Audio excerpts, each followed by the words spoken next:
Tank locate ചെയ്തേക്കുന്ന dicky സൈഡിൽ നിന്നും സൗണ്ട് വരുന്നു എന്ന് പറയുന്ന ഒരവസ്ഥയെക്കുറിച്ചാണ് ഇപ്പോൾ പറയുന്നത്. ഇത് 3 കാരണങ്ങൾ കൊണ്ട് ഉണ്ടാകാം.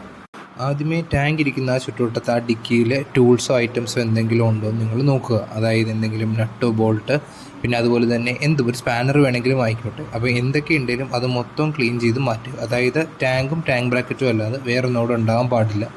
ഇങ്ങനെ നിങ്ങൾ ഒന്നുകൂടെ വണ്ടി ഓടിച്ച് നോക്കുക, വീണ്ടും ആ സൗണ്ട് വരുന്നുണ്ടോ എന്ന്. അപ്പോൾ അടുത്ത രണ്ടാമത്തെ പോയിന്റിലേക്ക് നമുക്ക് പോകാം. വീണ്ടും ഇത് മാറിയിട്ടില്ല എന്നുണ്ടെങ്കിൽ ആ ടാങ്ക് ബ്രാക്കറ്റ് സെറ്റപ്പിൽ ലൂസായിട്ടുള്ള നട്ട് ബോൾട്ട് അങ്ങനെ എന്തെങ്കിലും ഉണ്ടോ എന്ന് ചെക്ക് ചെയ്യുക. ഇങ്ങനെ ഒന്നുമില്ല എന്നുണ്ടെങ്കിൽ തേർഡ് പോയിന്റ്, അതായത് ബോഡിയെ ക്രാക്ക് വന്നിട്ടുണ്ടോ എന്ന് ചെക്ക് ചെയ്യുക. വണ്ടിയുടെ ബോഡിയിൽ ക്രാക്ക് വന്നിട്ടുണ്ടോ എന്ന് നോക്കുക. അങ്ങനെ വന്നിട്ടുണ്ടെന്നുണ്ടെങ്കിൽ ഗാരേജിലേക്ക് വരിക, ഈ ടാങ്ക് ബ്രാക്കറ്റും ടാങ്കും സെറ്റപ്പ് ഫുള്ള് റിമൂവ് ചെയ്യുക. എന്നിട്ട് നിങ്ങൾ ഏറ്റവും അടുത്ത ഗ്യാസ് വെൽഡിംഗ് വർക്ക്ഷോപ്പിലേക്ക് പോയിട്ട് ഗ്യാസ് വെൽഡിങ് ചെയ്യുക. വെൽഡ് ചെയ്തതിന് ശേഷം എല്ലാം റെഡിയാക്കിയതിന് ശേഷം തിരിച്ചു വന്നു കഴിഞ്ഞാൽ ഈ ഒരു ടാങ്ക് ബ്രാക്കറ്റ് സെറ്റപ്പ് വീണ്ടും നമുക്ക് ഇൻസ്റ്റാൾ ചെയ്യാൻ സാധിക്കും.